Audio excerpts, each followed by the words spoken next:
시간이 되었습니다. 다 같이 일어나셔서 종교개혁 기념주일 예배 하나님께 드리겠습니다.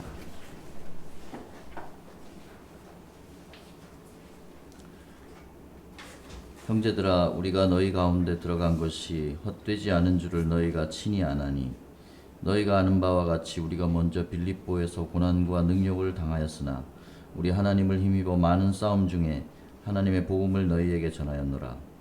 우리의 권면은 간사함이나 부정에서 난 것이 아니요 속임수로 하는 것도 아니라 오직 하나님께 옳게 여기심을 입어 복음을 위탁받았으니 우리가 이와 같이 말함은 사람을 기쁘게 하려 함이 아니요 오직 우리의 마음을 감찰하시는 하나님을 기쁘시게 하려 함이라. 아멘.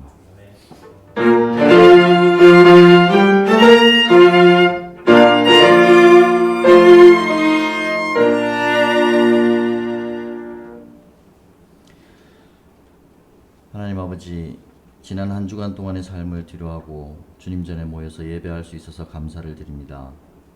특별히 종교개혁주의를 맞이합니다. 국제적으로는 서로의 욕심이 뒤엉켜서 전쟁과 불안이 가득하고 우리가 사는 이 땅 대한민국 또한 그에 못지않은 여러 가지 갈등과 위기가 점점 고조되는 때입니다. 거리에 널린 현수막에는 존중과 배려 대신 증오와 비방만 가득합니다. 교회가 회개하고 각성하며 겸손하게 이 혼돈의 시기에 이정표를 제시하는 역할을 감당할 수 있기를 종교개혁주의를 맞아 소망해 봅니다. 우리의 죄된 것들과 경건치 못했던 것들을 아버지 앞에 내어놓고 회개하오니 용서하시고 우리의 허물과 부족함이 없어진 빈자리에 아버지께서 주시는 안식과 평안과 은혜가 가득 채워지기를 간절히 바라며 예수님의 이름으로 기도드리고 지금은 주님께서 가르쳐 주신 기도를 함께 드리오니 하늘에 계신 우리 아버지여, 이름이 거룩히 여김을 받으시오며 나라의 마옵시며 뜻이 하늘에서 이루어질 것 같이 땅에서도 이루어지이다. 오늘날 우리에게 일용할 양식을 주시고 우리가 우리에게 죄진 자를 사하여 준 것 같이 우리 죄를 사하여 주시고 우리를 시험에 들게 하지 마옵시고 다만 악에서 구하옵소서. 대개 나라와 원처와 영광이 아버지께 영원히 있사옵나이다. 아멘.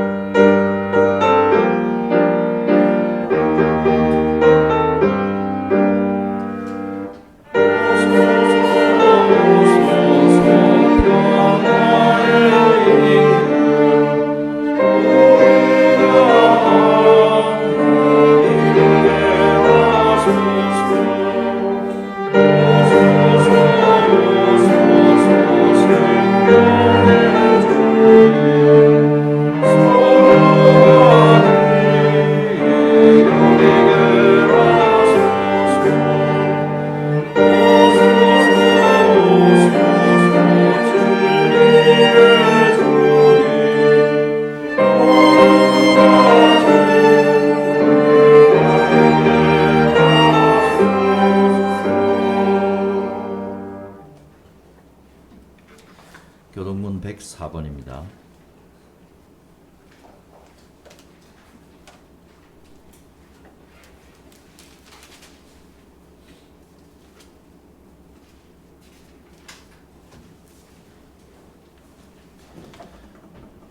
교동문 104번.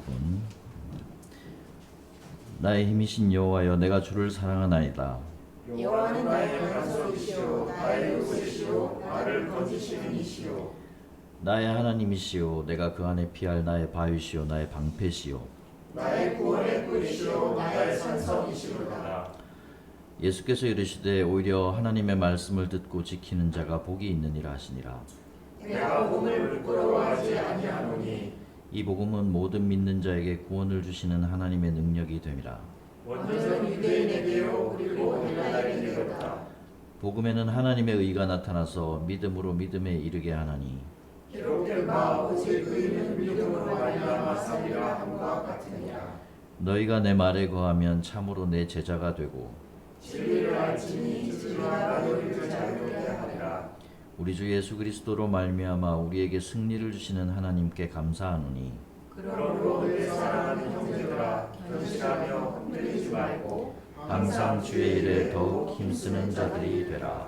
아멘. 전능하사 천지를 만드신 하나님 아버지를 믿사오며 그 외아들 우리 주 예수 그리스도를 믿사오며 이는 성령으로 잉태하사 동정녀 마리에 기나시고 본디오 빌라도에게 고난을 받으사 십자가에 못 박혀 죽으시고 사망한 지 사흘 만에 죽은 자 가운데서 다시 살아나시며 하늘에 오르사 전능하신 하나님 편에 앉아 계시다가 저리로서 전자와 죽은 자를 심판하러 오시리라. 성령을 믿사오며 거룩한 공회와 성도가 사도되는 것과 죄를 사하신 것과 몸이 다시 사는 것과 영원히 사는 것을 믿사옵나이다.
하나님 아버지, 오늘 종교개혁 506주년을 맞는 주일입니다. 2000년 전 자기를 낮추시고 사람들과 같이 드셔서 이 땅에 사람의 모양으로 나타나신 예수님, 그 아들을 십자가에 달리게 내주셨음에 감사를 드립니다. 하지만 예수님의 복음을 감추어 소유하고 겉모습의 교회에 치중하였던 우리의 악함을 506년 전 종교개혁을 통하여 깨뜨려 주셨습니다. 유럽과 미국을 통하여 우리나라에까지 복음을 전해주시고 흥왕케 해주셨습니다. 물질이 넘치고 쾌락을 쫓아 마약과 폭력이 난무하는 이 21세기의 대한민국에서 쓰러져만 가는 복음의 빛이 다시 활활 타오르기를 기도드립니다. 물질로 복음이 무너진 서구 선진국들의 전철을 밟지 않고 이 땅에 세우신 한국 교회들이 다시 한번 종교개혁의 정신으로 이 민족을, 이 세계를 살릴 수 있도록 도와주시옵소서. 이 생명이 움트는 언덕 우모름교회가, 여기에 모인 우모름교회 성도님들이 언덕 위에 작은 불꽃이 되어 이 나라를 밝히게 하소서. 전쟁 중에 있는 우크라이나 가자 지구 이스라엘의 영혼들을 살피시고 기억하여 주소서. 무고한 생명들이 희생되지 않도록 하시고 하루속히 전쟁이 끝나도록 도와주시옵소서. 우모름교회에서 후원하는 아동 4명에게도 주님께서 함께 하시어 물질뿐만 아니라 영적으로도 그 인생들을 가득 채워주시길 기도드립니다. 오늘 예배의 말씀 전하실 김종삼 선교사님을 통하여 주님의 능력과 역사를 증거케 하시고 이 예배를 섬기는 여러 손길들 위에도 주님의 은혜가 임하시옵소서. 십자가에서 우리를 위해 돌아가시고 지금도 이 예배의 자리에 좌정하신 우리 구주 예수님 이름으로 기도드립니다.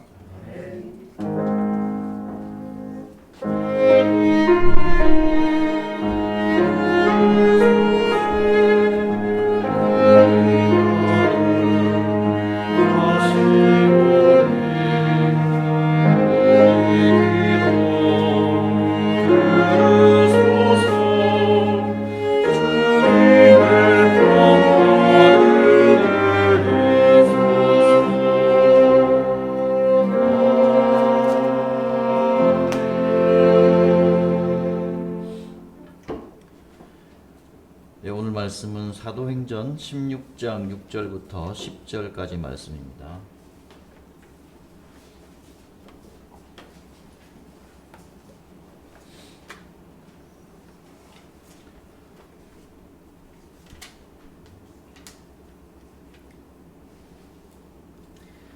바울이 그 환상을 보았을 때 우리가 곧 마게도냐로 떠나기를 힘쓰니 이는 하나님이 저 사람들에게 복음을 전하라고 우리를 부르신 줄로 인정함이라라. 죄송합니다. 6절부터 제가 6절부터 읽겠습니다. 다시 읽겠습니다. 성령이 아시아에서 말씀을 전하지 못하게 하시거늘 그들이 부르기아와 갈라디아 땅으로 다녀가 무시아 앞에 이르러 비두니아로 가고자 애쓰되 예수의 영이 허락하지 아니하시는지라.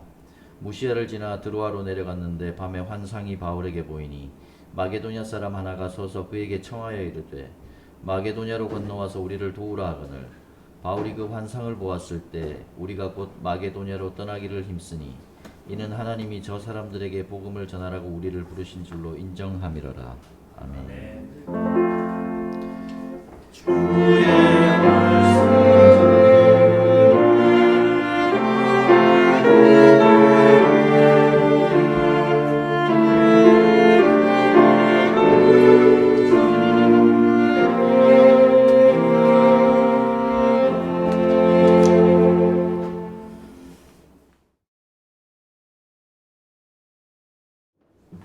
여러분 반갑습니다. 종교개혁 506주년 기념하는 그한 종교개혁 기념주일에 여러분들과 함께 예배 드리게 됨에 대해서 너무 감사하고요. 또 오늘 우리에게 주시는 말씀을 통해서 우리에게 하고자 하시는 그 하나님의 뜻을 기대하면서 함께 말씀을 나누고자 합니다. 유럽은 종교개혁은 물론 경건주의와 영적 대각성 운동의 발원지죠. 그리고 현대 신학연구의 발원지이기도 합니다. 선교의 아버지인 윌리엄 캐리 이후에 현대 선교 운동의 모체가 되어서 다른 대륙으로 복음을 전하는 선교의 전진 기지의 역할을 감당해왔다고 하는 것은 누구나 다 알고 있는 사실입니다. 그러나 유럽에서 기독교는 더 이상 아무런 매력과 또 영향력을 주지 못하는 종교로 인식되고 있다고 하는 것이죠. 그리고 교회는 생존을 염려해야 할 만큼 심각한 그 상황에 처해 있습니다. 어떤 사람들은 회복의 기미가 보이지 않아 몰락할 것이라고도 합니다. 여러분, 유럽 교회가 거의 2000년 동안 기독교의 중심이었던 만큼 이러한 추세는 세계 교회의 최대의 위기라고 해도 과언이 아닐 것입니다. 단편적으로 말씀드리면 2003년 6월에 유럽에서 발행하는 타임지에서 하나님은 어디 가셨는가 라고 하는 그런 특집 기사가 실려 있었습니다. 이 기사 가운데에 현대 유럽 교회가 직면하고 있는 문제를 분석하면서 유럽에서 활동하고 있는 복음의 2, 3세계인 아시아와 아프리카에서 온 선교사들을 소개하는 그런 아티클이 있었습니다. 제목은 그 아티클의 그 소재는 방탕한 부모 구하기. 여러분, 우리 한국 사람들의 그 인식 가운데에, 정서 가운데에 부모가 방탕하다고 하는 것, 그는 우리가 생각할 수 없는 일입니다. 성경에 나오는 자식이 방탕하다, 뭐 다른 사람들이 방탕하다고 하면 모르지만 부모가 방탕하다고 하는 것 이해가 되지 않습니다. 그런데 그 아티클에 방탕한 부모를 구하자라고 하는 그런 글이 실려져 있었다고 하는 이야기죠. 우리 한국교회는 세계 교회사에서 찾아볼 수 없을 만큼 짧은 시간에 급성장한 그러한 교회입니다. 한국교회는 미국 교회 다음으로 선교사를 제일 많이 파송한 그러한 국가일 겁니다. 아마 인구 비례 퍼센테이지로 따진다고 하면 우리 한국이 더 많을 수도 있습니다. 이것은 분명 하나님의 은혜죠. 하지만 우리나라에 복음이 들어오기까지는 유럽 교회들의 헌신과 순교의 피가 있었다고 하는 이야기입니다. 예를 들어서 우리나라의 첫 개신교의 첫 순교자가 누굽니까? 여러분 잘 아시죠? 토마스 목사님. 이 토마스 목사는 영국 웨일즈 태생으로서 영국 선교회에서 런던 선교회에서 파송된 그러한 목사님의 자녀이며 또 선교사입니다. 우리나라의 첫 순교, 개신교 첫 순교자죠. 그 다음에 우리나라에서 하나님의 말씀인 성경을 처음으로 우리나라 말로 번역한 사람이 누구냐? 존 노스 목사님이신데 이분은 스코틀랜드 장로교에서 파송한 선교사입니다. 이런 의미에서 보면 영국 교회와 유럽 교회는 한국 교회의 영적 부모와 같다라고 그렇게 말씀할 수 있죠. 그런데 영적 부모인 영국 교회가 이제 병들고 약해져서 죽어가고 있다고 하는 이야기죠.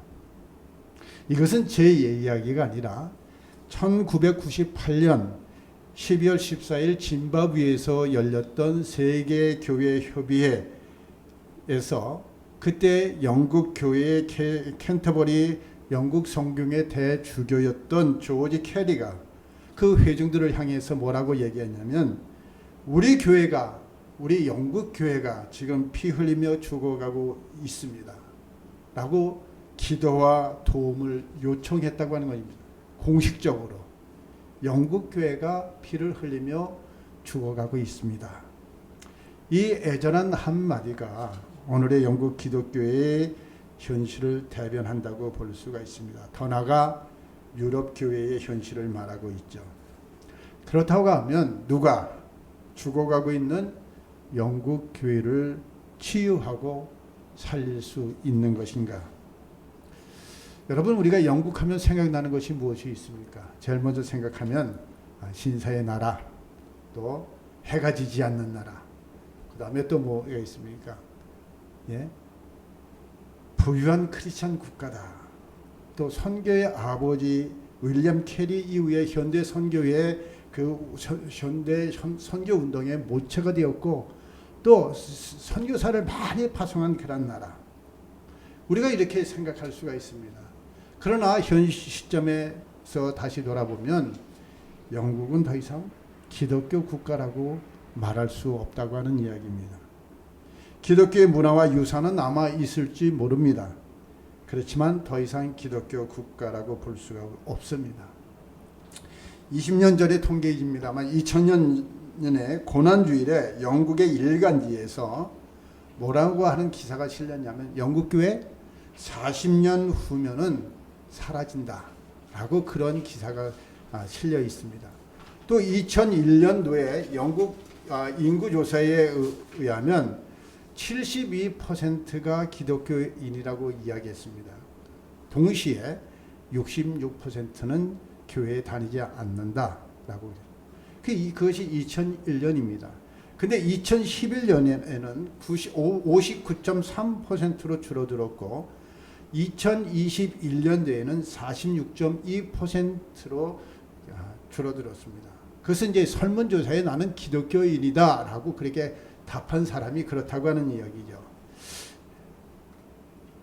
영국의 자선단체인 티어펀드가 2006년에 집계한 통계에 따르면 영국 성인 중에 1년에 한 번도 교회에 나가지 않는 사람이 49%입니다.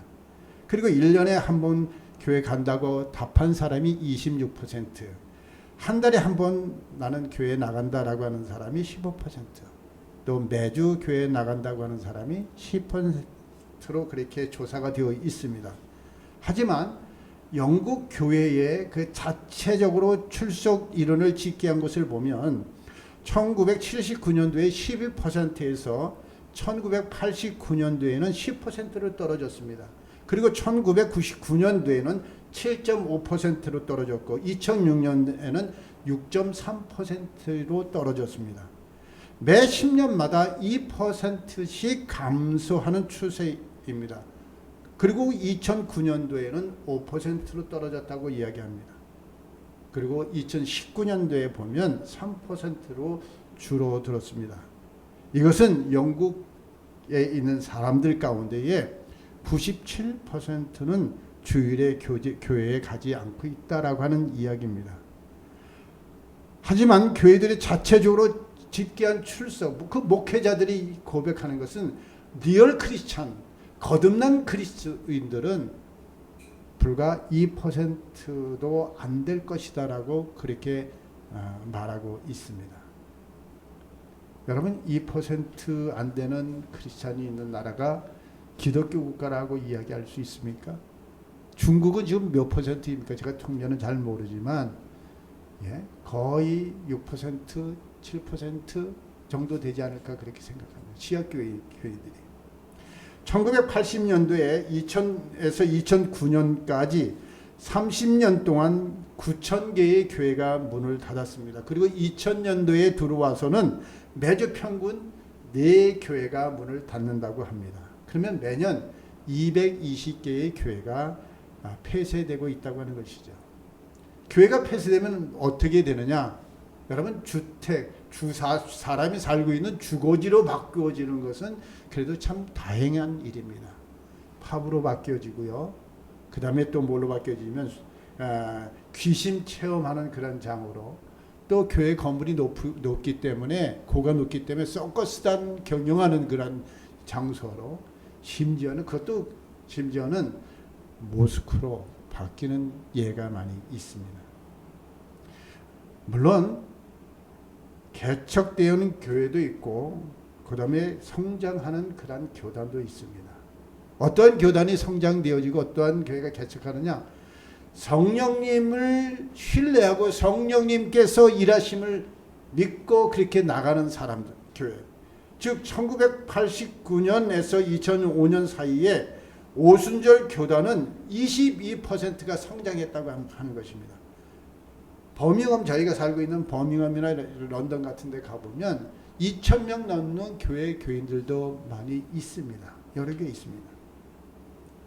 그런데 이 기간 동안에 오순절 교단이 22% 성장한 그 기간 동안에 천주교는 49%가 감소되었고 감리교는 44%, 성공회는 31%가 감소된 것입니다. 그런 것을 보면 영국 교회가 그나마 그 현상 유지할 수 있고 줄지 않는 것은 바로 오순절 교단, 그 다음에 소수 민족들의 교회들, 또 난민으로 들어와서 그들이 교회를 세우고 나가고, 그러한 교회만이 교인 수가 줄지 않고 있지, 그 외에 다른 교회들은 점점 줄어들고 있다고 하는 것이죠. 영국은 하나님의 영광이 있었던 땅입니다. 그러나 지금은 하나님의 영광을 떠나 건물만 있고 영적인 생명력은 상실되어 있습니다. 여러분, 목회자들 가운데에 부활을 믿지 아니하는 목회자들도 많이 있습니다. 그리고 우리나라도 동성애의 문제로 심각하지 않습니까? 영국 교회는 이미 동성애를 인정하지 않고 동성애를 인정하고 그 다음에 그 성공의 그 사제들 가운데에 동성애자들이 사제가 나온 그런 예가 많이 있다고 하는 이야기입니다.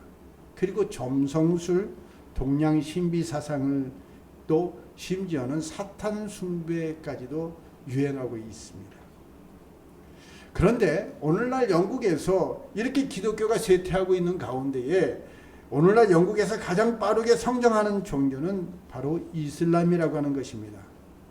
영국의 이슬람의 숫자는 대략 400만 정도 지금 되고 있습니다.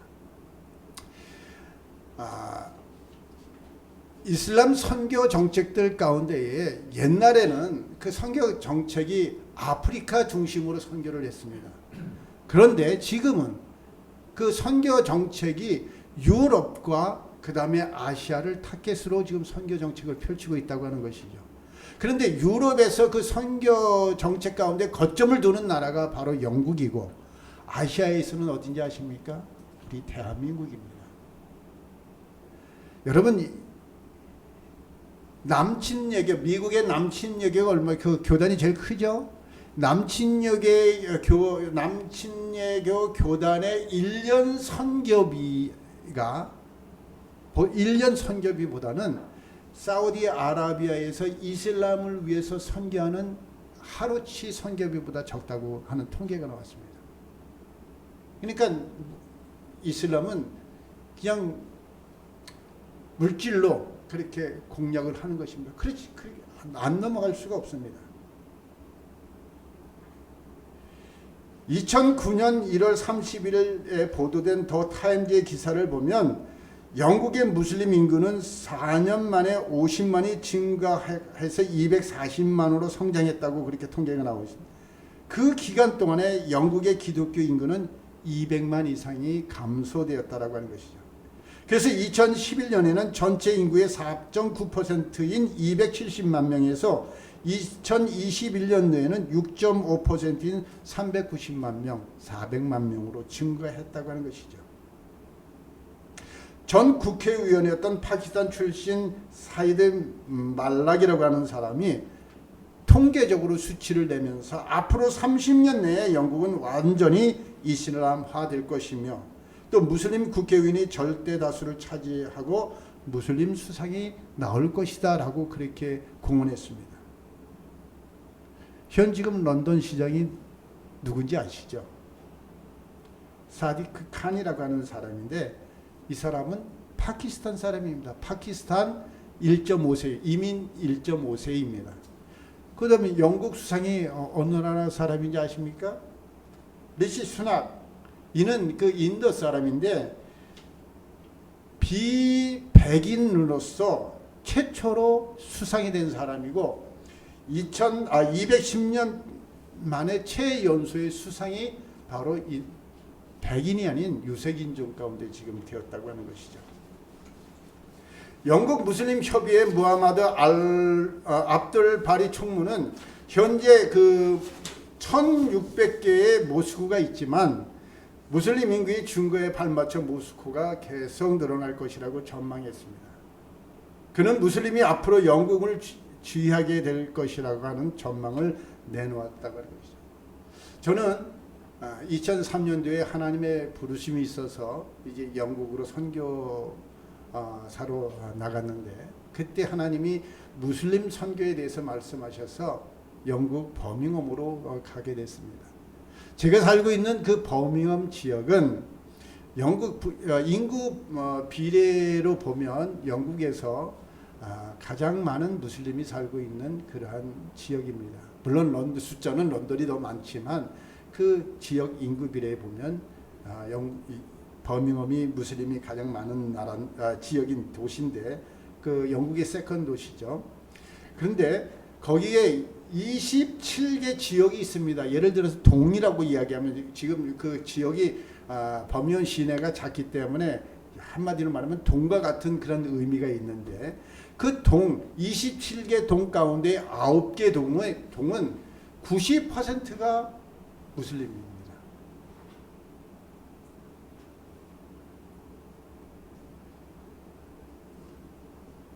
이런 현실을 바라볼 때에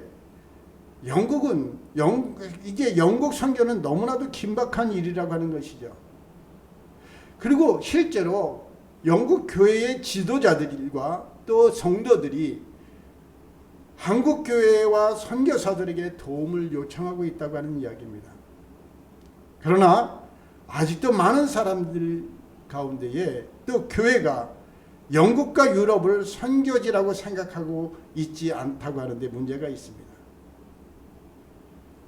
제가 영국에 나갈 때에 제일 많이 들었던 그 말이 무슨 말이냐면, 왜 하필 영국입니까? 필리핀이나 중국 나가면 선교비를 지원하겠지만 영국이라서 지원할 수 없습니다 라고, 그렇게 우리 그때만 해도 우리 한국교회 그 목회자들의 인식이 그렇게 되어 있었습니다. 왜 영국은 재복음화를 위해서 선교사가 필요한 선교의 요충지인가? 그것은 다른 것이 아니라 영국은 이제 세계 인종이 집중적으로 모이는 다민족 다인종 국가가 되어 있습니다. 그래서 이슬람 국가인 파키스탄과 소말리아, 이란, 시리아 난민들이 많이 들어와 있습니다. 동구권에서 이민자들이 많이 들어와 있죠. 아프리카에서 많은 사람들이, 이민자들이 들어와 있습니다. 난민들 가운데 유럽에서 최고의 꼴이 어디냐? 어디를 타겟으로 어디를 가기를 원하느냐? 독일과 영국입니다. 그 가운데서 영국으로 난민들이 영국으로 들어가기를 제일 원하고 있습니다. 왜냐하면 그만큼 그들에게 보장이 잘 되어 있기 때문에 그렇습니다. 이런 이민 정책 때문에 이제 무슬림 수가 굉장히 많이 몰려들고 있죠. 그 다음에 전 세계에서 모여든 유학생들이 많이 있습니다. 중국이나 일본에서 온 많은 사람들. 지금 대학교 한 지역마다, 도시마다 한 대학교에 중국 유학생들이 통계적으로 보면 1000명에서 2000명 정도 된다고 그래요. 걔네들 때문에 집값이 올라가는 거예요. 대학가 근처에는. 특징 가운데 하나는 그들은 자기 나라에서 복음을 들을 수 있는 기회가 없지만 영국에서는 쉽게 그들에게 복음을 전할 수 있다고 하는 이야기입니다. 그래서 영국이 선교지로서의 그 장점이 있는데, 그것은 뭐냐면 조금 전에서 말씀드렸던 것처럼 세계 여러 나라 사람들을 한 곳에서 만날 수 있다고 하는 이야기입니다. 여러분, 한 선교사가 문화와 언어가 다른 지역에 들어가서 힘든 적응기를 거치고 교회를 세우고 그곳에서 하나님 나라가 확장되게 하는 것은 결코 쉬운 일은 아니라고 하는 것이죠. 그러나 영국에 들어오는 비선교계의 많은 사람들은 이미 그들의 마음속에는 마음이 열려 있었습니다. 왜 열려 있습니다? 왜냐하면 그들이 힘든 그런 가운데요, 생존의 위기를 느끼면서 살아가고 있기 때문에 그들 마음은 이미 가난한 마음이 되었다고 하는 것이죠. 그리고 그들은 동질의식을 가지고 있습니다. 그렇기 때문에 그들에게 다가가서 복음을 전하면 쉽게 복음을 받아들일 수 있다고 하는 그런 장점이 있다고 하는 것이죠. 제가 영국에 들어가면서 하나님이 이런 난민들을 선교하게끔 하셨는데, 제가 만약에 이란에 들어가서 선교사로 이란에 들어갔다고 하면 선교사의 신분은 드러낼 수도 없을 뿐더러 가서 많은 사람들에게 복음을 전할 수 있었을까? 그런데 지금 20년 동안 저희 가정을 통해서 예수를 믿고 세례를 받은 사람들이 난민들 가운데 70-80명이 됩니다. 이것은 하나님이 전적인 은혜를 저희들에게 허락하셔서 우리가 그 일을 감당할 수 있었습니다만, 영국이라고 하는 그런 지역, 유럽이라고 하는 그런 지역의 특성 때문에 그게 가능할 수 있었다고 하는 것이죠. 그 다음에 영국이 선교지로서의 장점은 세계 공통 언어인 영어를 사용한다고 하는 점입니다. 내가 파키스탄에 들어가면 파키스탄 언어를 배워야 되고, 이란 가면 페르시아 언어를 배워야 되고, 그 나라 지역의 언어를 배워야 선교할 수 있지만, 그러나 영국이라고 하는 것은 세계 공통 언어인 영어이기 때문에 영어 하나만 가지면, 또 영국에 들어온 난민들이나 이민자들, 그런 제3세계 온 사람들도 영어를 해야 되기 때문에 그들에게 쉽게 접할 수 있다고 하는 것이죠. 그리고 영국은 세계 중심에 있다고 하는 것이죠. 그래서 그 영국을 통해서 아프리카나 유럽이나 중동 지역이나 이러한 지역으로 복음을 들고 쉽게 나갈 수 있다고 하는 이야기입니다. 이러한 장점이 있지만 또 단점이 없는 건 아닙니다. 단점 가운데 하나는 물론 영국에서 선교 활동을 피는 선교사님들이 굉장히 많은 어려움을 갖고 있어요. 뭐냐면 영국이 아직도 선교지라고 하는 인정하지 않는 사람들이 많다. 교회가 영국 하면 여러분 그 효율적인 그 선교비를 하는 것 같은 효율적인 면에서 보면 영국은 지금 파운드도 세고 경제적으로도 그 또 여러 가지 힘든 상황 가운데에 생활하기에 많이 어려운 가운데 있기 때문에 조금 선교비를 이 동남아시아나 이런 쪽에 선교비를 투자하면 더 많은 것을 효율적으로 얻을 수 있다고 하는 생각 때문에 영국에서 선교하는 활동하는 그 많은 선교사님들이 경제적으로 굉장히 많은 어려움을 겪고 있다고 하는 이야기입니다. 그리고 또 한 가지는 아시아에서 온 저희들 같은 사람들은 인종차별의 대상이 될 수도 있다고 하는 것이죠. 영국 사람들이 그 특성 가운데 보면 제가 처음 나간 교회가 조그만 그 오순절 계통의 그런 교회인데 그 교회에서 이제 일할 아이들하고 같이 난민으로 들어온 아이들을 데리고 다니면서 같이 신앙생활을 했는데 제가 7년 동안 그 교회를 섬기다가 떠나게 된 이유가 뭐냐면 영국 사람들은 처음에는 약자처럼 느껴지면 그 사람들을 다 그런 건 아닙니다만 그 사람들을 잘 도와줍니다. 근데 그 사람들이 어느 정도 그 자리를 잡고 위치가 이렇게 자기하고 같은 레벨쯤 되면 경계하기 시작합니다. 배타적인 그런 그래서 인종차별 영국에 있는 선교사들 가운데 지금은 많이 없어졌습니다만 인종차별의 대상이 될 수도 있다고 하는 그런 어려움도 많이 있습니다. 여러분, 우리는 영국의 복음에 빚을 진 사람들이라고 볼 수가 있습니다. 우리는 영국과 유럽 교회로부터 복음을 받았죠.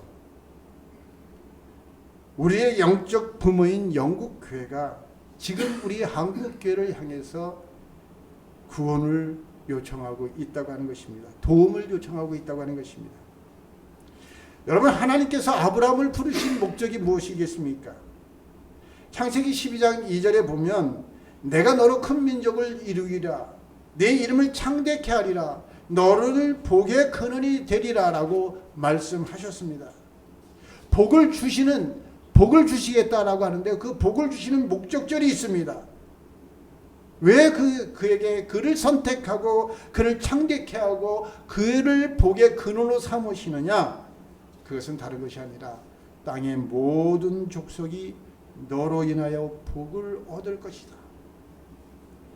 하나님의 관심이 어디에 있느냐? 하나님의 관심이 아브라함에게 있는 것이 아니라 모든 민족에게 있다고 하는 이야기입니다. 하나님의 관심이 이스라엘에게 있는 것이 아니라 이방에게 있다고 하는 이야기죠. 하나님께서 이스라엘 민족을 선택하시고 복을 주심은 그들을 통해서 열방의 복을 받게 하기 위함이라고 하는 것입니다. 그러나 이스라엘 백성들은 하나님의 관심과 계획에 초점을 맞추기보다는 하나님을 자신만의 하나님으로 제한시켰기 때문에 하나님의 관심인 이방 사람들을 개처럼 여겼지 않았습니까? 그렇기 때문에 하나님께서 이스라엘 백성들이 하나님의 부르신 목적에 응하지 않자 그들을 흩으시고 디아스포라의 삶을 살게 하셨다고 하는 것이죠. 오늘 본문 말씀 보면 사도행전 16장 9절에 있는 말씀 보면 마게도니아 사람들이 바울을 향해서 간절하게 건너와서 우리를 도우라라고 그렇게 손짓하고 있는 것을 볼 수가 있습니다. 사도 바울은 원래는 아시아 쪽에 복음을 전하려고 그렇게 생각을 했었습니다. 그러나 성령님이 막으셨다라고 그렇게 오늘 본문 말씀에 나오지 않습니까? 여러분, 사도 바울은 원래 기도하는 사람이었고 그는 또 전략적인 사람이었습니다. 바울은 미리미리 준비하고 계획을 세워서 움직이는 사람, 논리적인 사람이었어. 그 베드로는 즉흥적인 그런 사람이라고 이야기하면 사도 바울은 논리적인 사람이기 때문에 계획을 세우고 그 계획을 또 밀고 나가는 추진력 있는 그런 사람이었습니다. 그래서 2차 전도 여행을 시작하면서 아시아를 중심으로 선교하려고 계획을 세웠습니다. 여기서 아시아라고 하는 것은 우리 이런 아시아가 아니라 터키 지역, 에베소 지역을 의미합니다. 그러나 바울이 계획대로 되지 않았다고 하는 것이죠. 성령님께서 2번에 걸쳐 바울의 길을 막으셨다고 합니다. 그리고 새로운 길을 열어주셨습니다. 그것이 오늘 본문 말씀입니다. 여러분, 길이 막힌다고 해서 포기하는 것 하나님의 뜻이 아니죠. 힘들고 어렵다고 지친다고 포기하는 것은 하나님이 원하시는 것이 아닙니다. 하나님은 한쪽 문을 닫으실 때에는 반드시 다른 문을 열어놓고 기다리고 계시다고 하는 이야기입니다. 내 생각과 하나님의 생각이 다를 때가 많이 있습니다. 바울은 아시아에 가서 복음을 전하려고 다 계획을 했지만 성령님이 금하셨습니다. 그리고 그에게 보여준 것이 마게도니아 사람이 손짓하면서 와서 건너와서 우리를 도우라라고 하는 그런 환상을 보여주었습니다. 2000년이 지난 지금 유럽 교회가 아시아를 향해서 또 한국 교회를 향해서 와서 우리를 도우라 부르고 있다고 하는 사실입니다. 한국 교회는 유럽 교회가 간절히 부르는 신마게도니아 환상을 보고 그 부름에 응답해야 될 시점이라고 볼 수가 있습니다. 역사적으로 선교의 방향은 피부색이 더 흰 곳에서 더 검은 곳으로 부유한 나라에서 가난한 나라로 흘러왔습니다. 그러나 21세기 선교는 경제 지수보다는 영적 지수를 따라야 된다고 하는 것이죠. 즉 선교가 경제적으로 더 잘 사는 곳에서 못 사는 곳으로 흘러가는 것보다 영적으로 더 충만한 곳에서 그렇지 못한 곳으로 흘러가야 된다고 하는 것이죠. 그런 의미에서 하나님께서 왜 우리 한국 교회를 짧은 시간 동안에 이렇게 급성장시켜 주셨을까? 거기에는 하나님의 계획과 하나님이 원하시는 뜻이 있지 않을까요? 이제 말씀을 좀 마무리할까 합니다. 여러분, 영국과 유럽 교회를 품어주시기 바랍니다. 왜 음오름 교회 개척하고 담임하시는 목사님이 왜 유럽에서 목회를 하다 들어오셨을까요? 거기는 하나님의 어떠한 뜻이 있지 않을까요? 우리의 삶 가운데 우연이라고 하는 것이 없습니다. 우리의 지나온 모든 삶 하나하나를 보면, 되돌아보면 하나님의 계획하심과 하나님의 섭리 가운데 이루어졌다라고 우리는 고백하고 있지 않습니까? 저는 지금 영국에 간 지 2003년도에 가서 지금 20년이 지났는데 지금 순간순간 돌아보면 하나님의 섭리 가운데서 하나님의 계획하신 가운데서 이끄셨다고 하는 것을 고백할 수밖에 없다고 하는 것이죠. 여러분, 영국 교회를 품어주십시오. 유럽 교회를 품어주십시오. 우리 한국 교회의 영적인 부모인 영국 교회가 지금 병들고 약해져서 피 흘리며 죽어가고 있다고 하는 사실 여러분 기억해 주십시오. 그러면 나의 부모가 병들고 죽어가고 있는데 누가 케어해야 됩니까? 자녀인 복음을 받은 한국 교회가 그들을 케어하고 그들을 치유해야 되지 않겠습니까? 이제 우리는 사랑의 빚을 갚을 때가 되었습니다. 우리는 유럽 교회로부터 영국 교회로부터 복음의 빚을 진 자들입니다. 이 복음의 빚, 사랑의 빚을 갚을 때가 되었다고 하는 것이죠. 여러분 이게 기도로서 여러분들 생각날 때마다 영국교회와 유럽교회를 위해서 기도해 주십시오. 또 재정적으로 여러분들이 여유가 있을 때, 아니 여유가 있는 것이 아니라 의무적으로라도 그 영국교회를 위해서 여러분들이 하나님 앞에 헌신하십시오. 여러분들이 선교 동력자로서 영국교회와 유럽교회의 재부흥을 위해서 하나님의 통로가 되기를 저는 간절히 원하면서 축복합니다. 여러분들이 그런 하나님의 통로, 거룩한 통로가 되어질 때에 영국교회는 반드시 일어날 것입니다. 여러분, 영국교회가 복음화의 필요성이 있는데 그것이 뭔지 아십니까? 유럽의 재복음화를 이루어야 될 그 필요성은 유럽에서 기독교가 소수 종교로 전락하면서 그 영향은 북미나 아시아에 영향이 미칠 거라고 하는 이야기입니다. 우리 한국교회도 유럽교회를 따라갈 수밖에 없다고 하는 이야기입니다. 그리고 유럽교회가 다시 복음의 능력을 회복한다고 하면 유럽에 있는 많은 이주민들에게 그들이 출산국에서보다 더 자유롭게 그들에게 복음을 전할 수 있습니다. 그러면 그들이 복음을 받아들이고 난 다음에 어떻게 하겠습니까? 자기의 나라, 자기의 고국에 있는 부모 형제들에게 복음을 전하지 않겠습니까?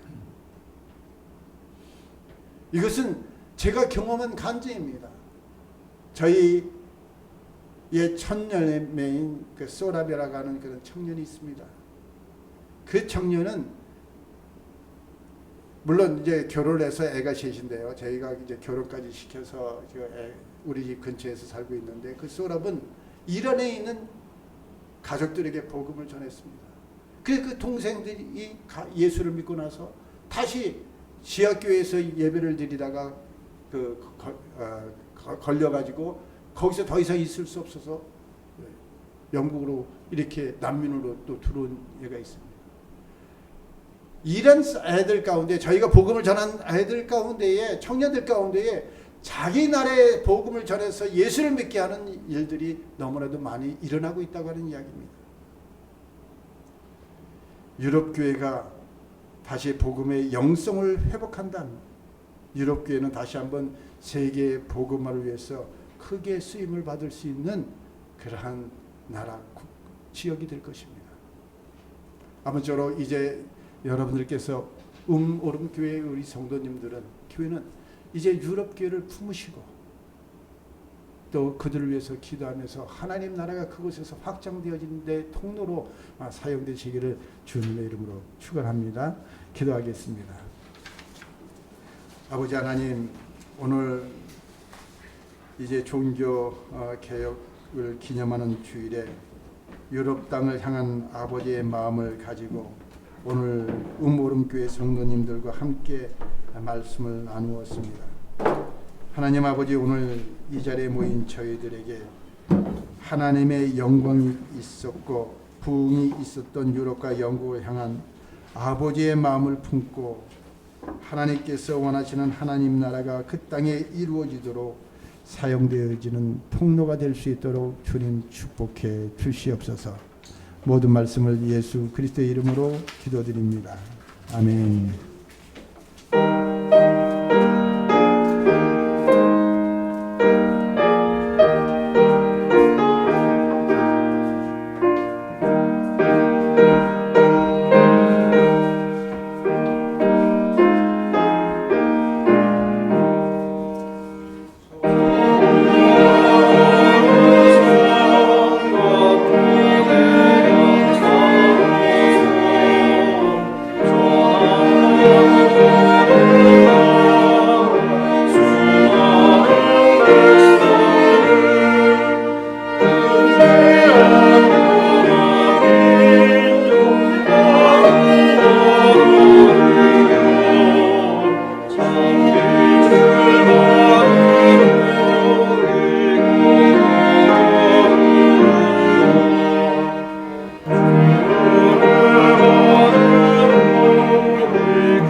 복음의 빛인 저희들이 또 선교에 대해서 다시 한번 생각하고 또 우리가 믿지 않는 자들과 이 세상에서 살아갈 때 어떤 마음으로 어떤 자세로 어떤 영향력을 끼치면서 살아가야 할지 다시 한번 생각해 주셔서 감사드립니다. 하나님 아버지, 이 시간 저희들 정성을 모아 예물을 드립니다. 하나님, 이 예물 또한 주님의 나라가 확정되고 하나님 아버지의 말씀이 이 세상에 널리 또 믿지 않는 자들에게 전해질 수 있는 그런 아주 소중한 수단이 될 수 있도록 하나님께서 인도해 주시기를 간절히 바라며 감사드렸고 예수님 이름으로 기도드렸습니다. 아멘. 예, 앞뒤 좌우에 계신 분들과 인사 나눠주십시오.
이제는 우리 주 예수 그리스도의 은혜와 아버지 하나님의 만극하신 사랑과 성령님의 감화 감동 교통하심의 역사가 오늘 종교개혁주의 기념주의를 맞이하면서 하나님 앞에 나와 예배드리는 오름 교회의 성도들과 그들의 삶과 그들의 터전 위에 그리고 지금도 세계 각지에서 하나님 나라를 위해서 복음을 증거하는 선교사님들과 그 사역과 가정 위에 이제로부터 영원까지 함께 계시기를 간절히 축원하옵나이다. 아멘.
주옵소서.